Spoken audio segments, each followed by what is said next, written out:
पितृदोष ये एक इस तरह का श्राप है, या कहें तो बर्थ चार्ट में एक ऐसा कॉम्बिनेशन है जो अगर प्रेजेंट हो तो ये जीवन की दिशा दशा पलट के रख देता है। किस तरह से?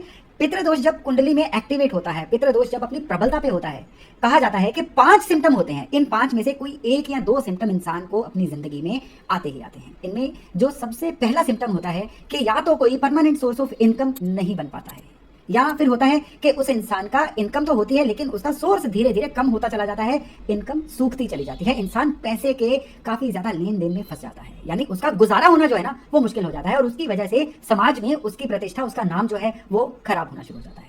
पितृदोष का दूसरा लक्षण है या तो शादी ही नहीं होती है, या शादी होने के बाद सेपरेशन या तलाक जैसी कुछ ना कुछ ऐसी दिक्कतें आ जाती हैं। इवन बहुत सारे केसेस में देखा गया है। और ये जो है ये पितृदोष का तीसरा लक्षण है कि संतान नहीं होती या होके इस दुनिया से चली जाती है, या कुछ इस तरह से संतान को हो जाता है कि वो संतान जो है ना हुए के बराबर होती है। ये पितृदोष की तीसरी निशानी है। चौथी निशानी है कि घर से बीमारी का आवाज नहीं जाता है। एक मेंबर ठीक होता है, दूसरा बीमार हो जाता है, दूसरा ठीक होता है, तीसरा बीमार हो जाता है, यानी परिवार में दवाइयां जो है अपना परमानेंट अड्डा बना लेती हैं। और पितृदोष का पांचवा लक्षण है घर में कलेश या आपसी मनमुटाव का वातावरण रहता है। तो इस तरह से पितृदोष के जो लक्षण है ना, ये एक या एक से ज्यादा लक्षण उन चार्ट्स में देखने को मिलते हैं जिनमें पितृदोष अपनी पूरी प्रबलता के साथ होता है। आज के वीडियो में हम ये चर्चा करेंगे कि कौन से ऐसे कॉम्बिनेशन हैं जो ये कंफर्म कर देते हैं कि हाँ इस चार्ट में पितृदोष है।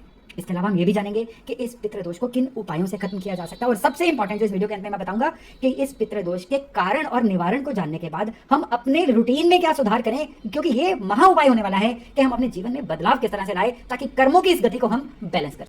पितृदोष के लिए ज्यादातर एकमात्र ग्रह है जो जिम्मेदार होते हैं, वो है सूर्य। सूर्य को बोला जाता है हेड ऑफ द फैमिली। सूर्य हमारे सोलर सिस्टम के भी मुख्य ग्रह हैं। और पितृदोष में होता क्या है? पितृदोष में यह माना जाता है कि इस इंसान के ऊपर पितरों की कर्ज है, पितरों का श्राप है, यानी उसकी पिछली पीढ़ियों में से कोई ऐसे जरूर पीढ़ी थी जो इस दुनिया से खुश होकर नहीं गई, जिनको अपने परिवार से, अपनी लाइनें से शिकायत थी, और उनका जो कर्ज है, उनका जो श्राप है वो पीढ़ी दर पीढ़ी चलता चला आ रहा है। तो जिस तरह से सूर्य जो है हेड ऑफ द फैमिली है, पितृदोष में पूर्वज जो होते हैं वो भी कभी ना कभी फैमिली के हेड रहे होते हैं। तो सूरज का बर्थ चार्ट में खराब होना एक पर्टिकुलर तरह से पितृदोष का हमें निशानियां बताता है। किस तरह से? सूरज अगर नीच हो, नीच होना कभी पितृदोष नहीं होता है, लेकिन सूरज के नीच होने के बाद सूरज अगर नोड्स यानी राहु या केतु के क्लोज कंजंक्शन में हो, यानी उनके साथ बैठे हो बर्थ चार्ट में, तो यहाँ पे पितृदोष की संभावना बहुत ज्यादा बढ़ जाती है। नोड्स में भी केतु की जगह पे राहु जो है, केतु सूर्य को अर्ध ग्रहण लगाते हैं लेकिन राहु सूर्य को पूरा ग्रहण लगाते हैं।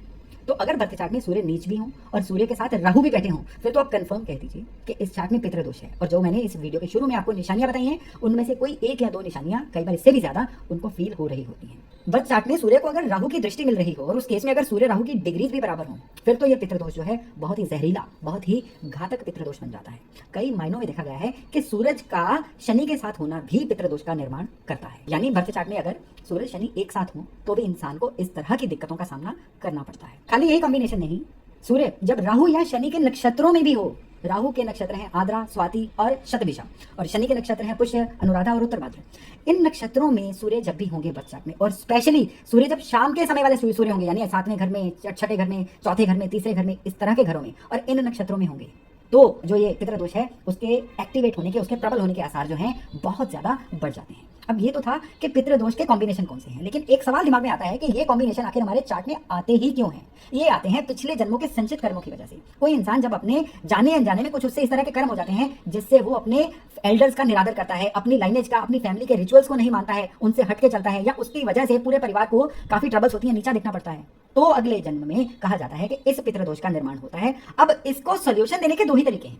या तो इंसान उस बर्थ चार्ट को डीकोड करके उसके तरीके से बिहेव करे, अपने जीवन में अपनी आदतों को, अपने जीवन में अपने सभी क्रियाकलापों को उसके तरीके से रखे, तो फिर तो पितृदोष इसी जन्म में, बल्कि बहुत जल्द, कुछ महीनों वर्षों में ही सही होता हुआ देखा गया है।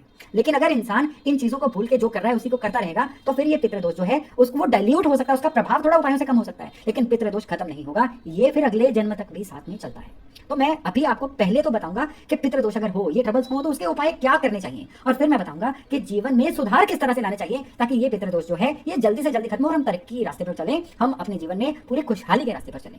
तो उपायों में सबसे पहला उपाय है पितृपक्ष, यानी श्राद्ध में किया जाने वाला उपाय। तो पितृपक्ष यानी जिनको श्राद्ध बोला जाता है, ये आते हैं अश्विन महीने में पूर्णिमा के बाद जो पहला दिन होता है, ये पितृपक्ष का पहला दिन होता है, और ये पखवाड़ा जो है ये अमावस तक चलता है। तो पितृपक्ष के 14 दिन और एक अमावस यानी 15 दिन उपाय क्या करना है, आटे का एक दिया बनाना है देसी घी का, और उसको रात को शिव मंदिर में लेके जाना है, किसी भी सिद्ध प्राचीन शिव मंदिर में लेके जाइए, और तब शिव जी को अपने पितृ मान के अपने पितरों के नाम पे वहां पे दिया चलाइए और पितरों की शांति की प्रार्थना करिए। फॉरगिवनेस की प्रार्थना करनी है। ये फॉरगिवनेस जो है ना, क्षमा प्रार्थना, ये 2 वे होनी चाहिए कि मैंने जिनके प्रति आज तक अपराध किए हैं कृपया वो मुझे क्षमा करें, और जिन्होंने मेरे प्रति अपराध किए हैं मैं उनको भी अनकंडीशनली क्षमा करता हूं। और इसके साथ साथ पितरों की सदगति की भगवान भोले शंकर से प्रार्थना करनी है और वहां से आना है। यहाँ पे एक बात को याद रखिएगा कि इस समय में किसी भी तरह का कोई भी और भगवान से प्रार्थना या मन्नत नहीं करनी है, केवल इस प्रार्थना को, इस रिचुअल को यहीं तक सीमित रखना है।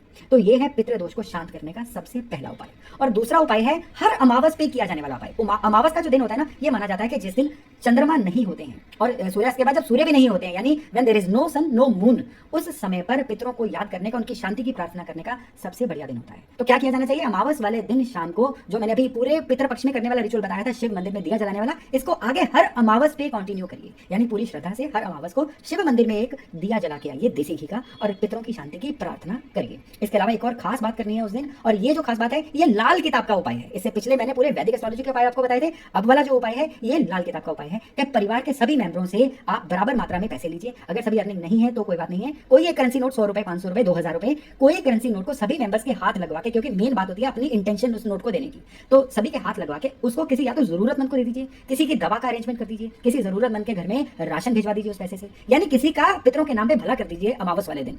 तो बिलीव करिए कुछ एक अमावस के बाद ही आपको अपनी सभी जो समस्याएं आपको पितृदोष के कारण आ रही हैं उनका सोल्यूशन नजर आना शुरू हो जाएगा। दोस्तों देखिए, सबसे जरूरी बात है कि उपायों से कभी कृपा हवा से उड़ के नहीं आएगी। उपायों से क्या होगा, आपको वो इंसान नजर आने शुरू हो जाएंगे जो आपको हल दे सकते हैं, आपको वो चीजें सूझनी शुरू हो जाएंगी जो आपको सोल्यूशन देती हैं। जरूरत है केवल और केवल समय की नब्ज पहचानने का और सही समय पे सही उपाय करने का। अब वीडियो के अंत में मैं ये चर्चा करना चाहता हूं कि पितृदोष हो तो अपने जीवन में परिवर्तन क्या लेके आने चाहिए। पितृदोष दरअसल आपके जन्म कुंडली के थ्रू आपको इशारा कर रहा है कि एक बिल्कुल डिफरेंट तरीका है जिससे आपको चलना होगा। वो डिफरेंट तरीका क्या है, सबसे पहले तो फैमिली के रिचुअल्स को, फैमिली के रिवाजों को बिना दिमाग लगाए मानना होगा और उनको आगे बढ़ाना होगा। यानी जो भी आपके परिवार में जैसे भी रीति रिवाज चलते आ रहे हैं उनमें अपनी कोई सोच ऐड मत करिए, क्योंकि ये जो रीति रिवाज है ना, ये आपके पूर्वजों ने पीढ़ी दर पीढ़ी बहुत ज्यादा सोचकर बनाए हैं। न जाने उन्होंने कौन से ऐसे परहेज किए, न जाने